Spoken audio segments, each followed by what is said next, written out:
Hey guys, welcome back to the channel. Los Angeles TV, we are Ready MC, and I'm Ray. I'm James. So we're almost at the end of this journey. Thank God. I know what you did last summer, episode 7. For whatever reason, if this is your first video of watching this, go back and watch the other ones. Yeah. You know what I mean? Even if you're not watching the show. If you just want to hear us review it because you're like, I don't know if I like it or not, and you just got into it, watch the first one. Overall, so far, in case you're new, and you just decide you want to stick to this video, we have not liked this show, for the most part. One really good episode. 2. Episode 2 was really good. Oh, I thought you were talking about there was 2 episodes. And I think it was episode 5 or 6 that we were like, that's not bad. It was decent.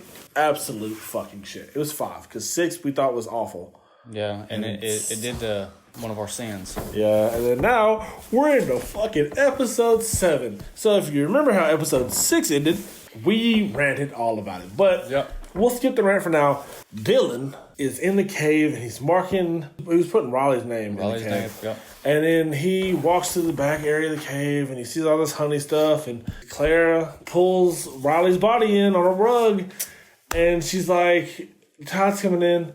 And then they show that exact same scene to start this episode off. Yep. Then it cuts and it goes to fucking on to something else. Like, what the at least show what happened. Yeah. Spoiler alert. At no point did they come back and explain specifically what happened. We both know what happens. Yeah, we know what happens. Margot and Lynn are talking about Dylan, and Margot's still on the train. Dylan's the killer. Yep. She's all about him, like, why would he do this? Da, da, da, da. And Leonard's defending him. He shows up to the house. They're like, oh my God, I'm glad you're okay, or whatever. And they're like, what happened? He says, I escaped from one of the lava tubes. Yep. And he said something about I ended it. And they never really questioned it further than that. No. Lennon ends up talking to her dad about the whole... She comes back to him. Mm-hmm. She comes clean, yeah. She comes clean with the whole thing. Like, the goat in the closet, other murders they knew about. Because, like, he said something about Riley. Like, she knew it was Riley was dead.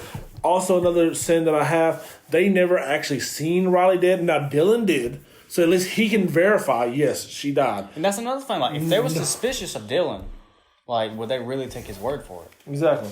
He ends up calling Lala and telling Lala, look, because Lala was baffled. She doesn't know where Claire is. And again, we talked about it. She definitely found that bitch. Because, I mean, the only reason I know that they wouldn't find her is because she was in the cave for the most part. But even in that situation, she went to Riley's house. On foot, which you think would be covered in fucking police doing ground searches. No one.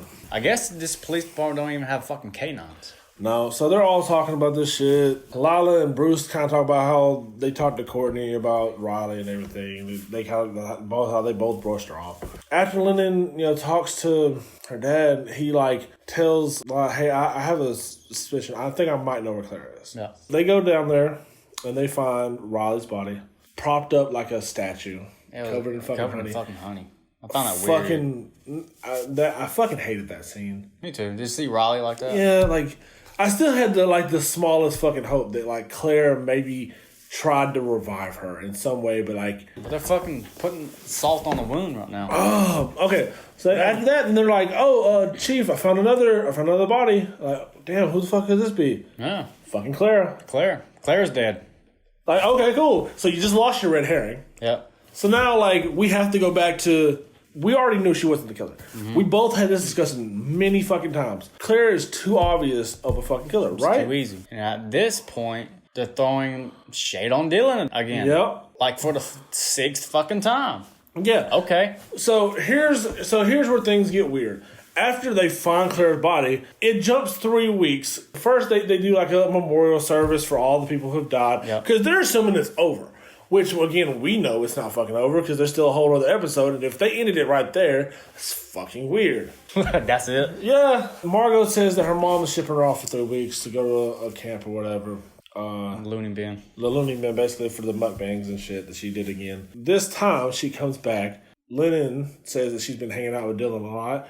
And she's like, you could have done this or whatever. Well, I had to because my dad and Lala became an official thing. Another part about this show that I didn't like is there was too much sex. Lots of sex. One of the first ones you see is fucking Bruce giving it to Lala in this fucking porta potty looking area thing. They're not even sort of hiding They shaking the building. They're shaking the building. Yeah. You can clearly hear her from a good bit out. There's people walking by. You know there's somebody in there fucking. Have y'all guys seen fucking Friday 5? Ooh, baby. Yeah, that's what the building look like. That's what it look like. They're all at the carnival, and this is where Margot comes back after her stint at the Looney Bin. Everybody's having a great time. Visually look like they're better. Like they've moved on with their life. Everything's past them. Lennon looks happy. Yep. Dylan looks happy. Obviously, Bruce and Lila are happy. Yep. It kind of looks like they moved on from everything. The whole town's having fun. Dylan, Lennon, and Margot. Like they go play games, and they go behind this building, and Dylan vapes now. Yep. Margot has like these pills that she gives Lennon. She's kind of hesitant. It was MDMA. MDMA. It was ecstasy. So they're having a superficial time now because they're fucked up on X. Yep. As the night progresses, they go to the beach. They're all about to hop in. Margot doesn't want to get in. She don't want to get in.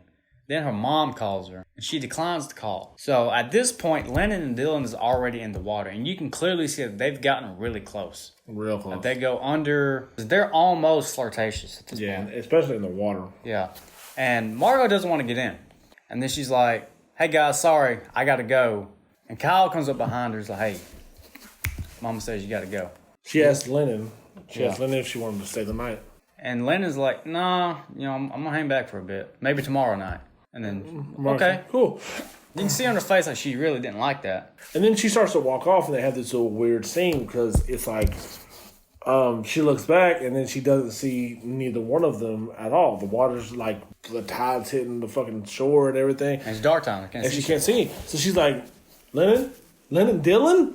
And then they just pop up out the water. Because I guess he was trying to, not drown her, but he held her up under the water and everything, playing around. She's like, okay, thank God. And then she leaves. There's not much left in this episode besides what we said. Yeah. For the most part, they really stretch the rest of this out. Like, a big part of this episode is them at that carnival. So, it follows Margot going back to her house. But also kind of goes back and forth between that and Lennon getting taken home by Dylan. Yeah. Dylan takes Lennon home. She's wearing his hoodie. And she's like, well, you want to come in and just chill for a minute? And then we'll listen to this dries, and then I'll give it back to you. He's like, you can just give it to me tomorrow.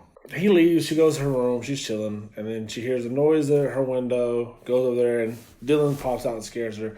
He said he decided to come in.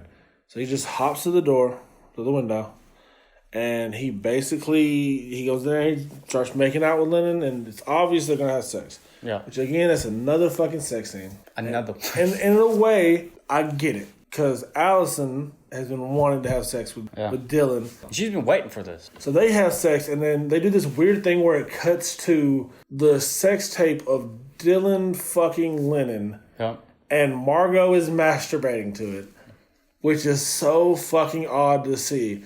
She kind of goes overboard with that in this episode. Especially in the early portion of the episode where they're talking in the room about Dylan. Really aggressive about, keeping away from Dylan. She masturbates to completion. It's so weird to completion. I mean, I guess she's watching for the other aspect. The person she's into is getting fucked. It's very odd. Yeah, it's weird. She asked if it was better than the first time. Because she knows this is the first time that they fucked. He said it was different, I'll tell you that. Clearly it was going to be different because Lennon was a freak. She would do a lot of extra stuff and everything. Well, the first time Dylan wasn't sober. True. Allison, I'm not saying that she's never had sex before, but she definitely acted like it was, if not her first time, it was like maybe it was just the aspect of love because she's obviously in love with this man. She acts like she hasn't had a lot of experience with sex, right? She's so infatuated with this man that she's just kind of like jittery and nervous. Just jittery and nervous. Because she doesn't really do much. They're talking, and he was basically talking specifically to Lennon about how much he liked her and shit. And Allison decides, she's like, so what's your deepest, darkest secret? And that line pissed me off so much. Because I knew once she said the words, what's your darkest secret? She says besides that, because she thought that he was going to talk about the death thing or whatever. He goes on and tells the story about him blaming a fart on some girl in fucking elementary school. All right, cool. I get it. So then she decides to come out because he said something about she's like, well, it is me. It's me, Allison. And obviously he's going to react what the fuck is wrong with you? Because he's pretty sure we've been talking about how she's dead. And she goes on and tells him all these like personal things that only Allison would know. Then he asked about that night. She said, I think I was just so jazzed from me and her getting into an argument, and I went down and I grabbed her jacket, and after I grabbed her jacket, now I got in the car. I think I was just so phased out whenever y'all got in the car that just went, and when we hit her. Also, it showed a scene of her, like, of Lennon running towards the car. Yeah. Which implies that when she saw this car, attempted to kill herself, like maybe she killed herself in that situation. Dylan obviously is fucking, like, pissed. Oh, he's fucking livid. I get why he's mad, though. Yeah. Like, completely. Oh, 100%. That's what I'm saying. My thing is, what Allison should have done, you can't go back on this. Maybe, like, years in the future or whatever, if you just feel like you really, really, really trust him, he's not going to say anything, maybe you tell him or whatever. This was not the fucking time. You had to have known he was not going to react well to it. At this point, she has to be Lennon. She has to take that life, and she basically has to take this to her grave. Yeah, because she's gone too far now. And then you could still have that, or hope for a better relationship, because you just do fucking gas on the flame. Exactly. And, like, he doesn't give a shit about you anymore. And on top of that, like, Dylan has so much self-hate for himself presently. It doesn't matter that it's actually Allison anymore now, because he felt so bad about the whole Lennon thing. Once he finds out that he actually kind of likes Lennon now, they have I don't know if it's like a psychology thing. Like, once you have sex with somebody, you kind of have those emotional ties. Unless you're... In a sense. Yeah, unless you're just, like, it's literally just sex. But with Dylan and Lennon and Allison, it's not that. That's not. So I get why Dylan reacted the way he did. I can't blame him. I'd probably do the same. Exactly. You been lying to me, bitch? I thought you was her. He leaves. Then we cut back to Margot. And Margot, I guess she's coming down from her ecstasy she took earlier, because she mentions that. And she got this dog, and she goes to the fridge, and that might have just been like a present or maybe therapeutic. I don't know. I know some people go that route. Yeah. She goes to the fridge, she gets something out. I guess she's got the munchies. So she goes, I guess, to give the dog some, and the dog's gone. And she's like, oh shit, Cheeto, where you at? This dog is fucking dead quiet right now. My God. Then she goes to her room. I guess she hears something outside and she kind of freaks out because, like, her room's in this, it's nothing but fucking glass. Beautiful. It's just a glass house. It's a glass room. Like, it's not something I would assume that a teenage girl or even a girl, like, in her early 20s would have, especially, like, changing and everything. I don't know about you. I don't like windows. I mean, I like windows not in that aspect. Yeah, that's a little much. That's why I got fucking curtains up and shit. Yeah. But anyway, she kind of freaks out. She hears a rustle outside, see the bushes moving. Granted, it is windy outside. She kind of freaks out, grabs her phone.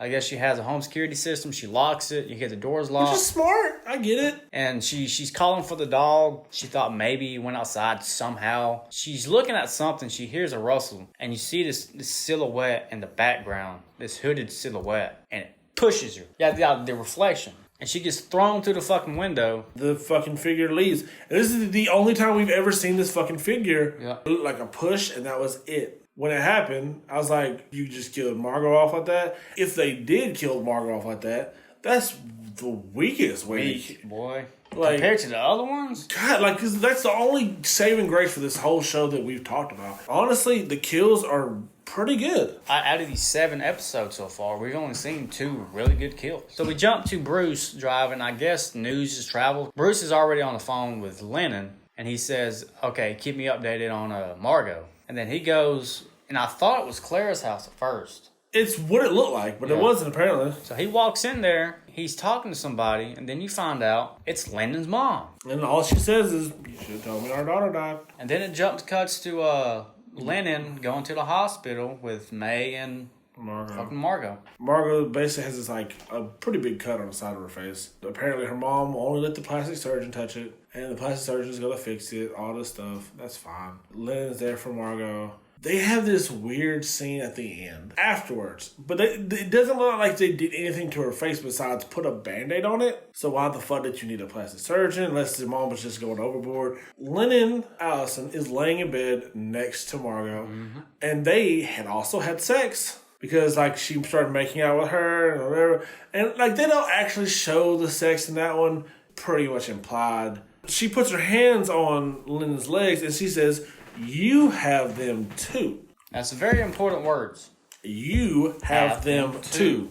Because she knew Lennon had them. And it'd be weird for her to know that Allison had them because Allison never had them in the first place. So that Lennon starts tearing up at this point. She's tearing up for a different reason, I think. But it also kind of looked like maybe she thinks Margot knows. She has to know. She has to.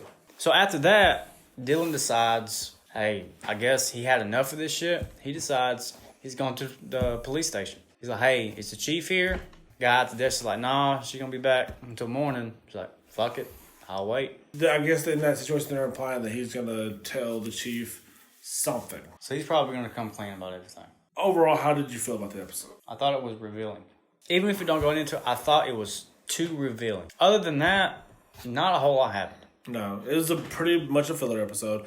Better than the last episode, I guess. Like, we didn't get a kill. No, we didn't get a kill this episode. No. Well, no, we did, Claire. Well, on screen. Yeah. There were some things I liked. Like I said, the reflection thing with the Margaret and everything. I didn't like the kill aspect or the possibility to kill for that. I didn't like the whole seeing Riley's body. I didn't like the fact that Claire was just dead with nothing. Like fucking nothing. I was actually getting into the whole Lennon and Dylan. Like, I don't dislike Lennon and Margot. That's fine. I was getting into their relationship, like the build up, the change. You know what I'm saying? Yep. But that all went to shit. Yeah, because she fucking revealed. That's no longer there. That was probably the worst part of this episode to me. In the previous episode, you know, it's like a real big hate thing between, like, from Dylan being so cut off to his own self for a whole year and not open up to anybody, to transforming into a guy that's gotten over Allison's death. Especially with Lennon. Yeah. Who fucking did him dirty. I liked it, you know, because it was almost like they took the story and it was going somewhere. Yeah. Which is the biggest thing that's wrong with this fucking show. Gave it some drive. Like, you went somewhere with it. I like that. Threw it in a fucking dumpster. Another thing I'll give them props to, like, them going all in on Lala and fucking Bruce. Yeah. Happy for them. Like I said, let us know what you think about it. Episode 8 is next. Finally get through with this, the finale. Hope it's a good twist. We really appreciate y'all watching these. Thank you so much. If you're new, like, comment, subscribe, all that shit we gotta tell you. And until next time, y'all, deuces. Adios. Let me tell you how it's about to go. Let me show you the towel you're about to throw. This is hip-hop, try to run in our house, we'll knock your ass straight out the door. I'm the enemy's epitome, the fantasy, my tendency to mentally give your career the death penalty. I instantly advise you to match my intensity, try to fit my brain like Jackie Kennedy. I'm so tired of the why not, tired of putting MCs in a pine box. You motherfuckers couldn't even hit me in my blind.